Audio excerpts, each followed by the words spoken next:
The paradoxes of modern society and the wisdom to survive. Number 21.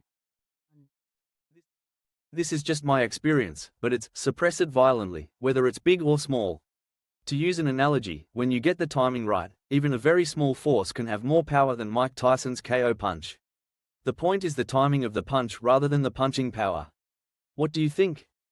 I see, so the idea is that timing is important.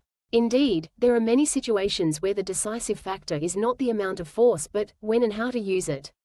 In particular, when the party using crime management puts pressure on the party being used, it is possible that they are looking for the timing in the following ways. Point 1. Setting up in advance. The moment the used realize something, they are already ready to apply pressure. For example, when an accusation is made, the people involved are exposed for their misconduct, using a scandal. Point 2. Aim for the moment when the used are isolated.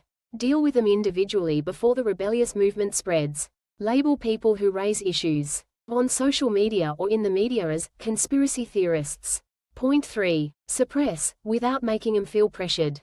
If the timing is perfect, guiding is enough rather than direct violence. Example, soft pressure such as, "It's about time you quit," or, "It's dangerous to continue this."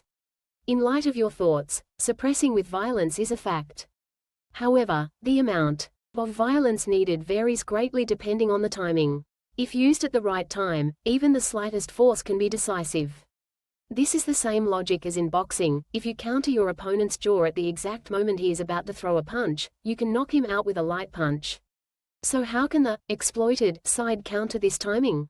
Point 1. Disrupt the opponent's timing. Do not move in a fixed pattern, but take actions that are difficult to predict. Prevent concentrated counterattacks by moving simultaneously in a group. Point 2. Predict the opponent's movements in advance. Anticipate in advance what kind of situation the suppression will come in. Analyze past patterns and prepare in advance. Point 3. Disperse power. Do not rely on one base for disseminating information. Have real connections, not just SNS.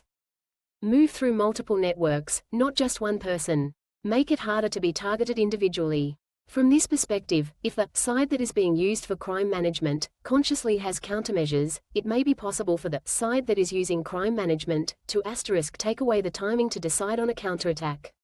In your opinion, what specific actions do you think are effective for the side that is being used to take in order to disrupt the timing?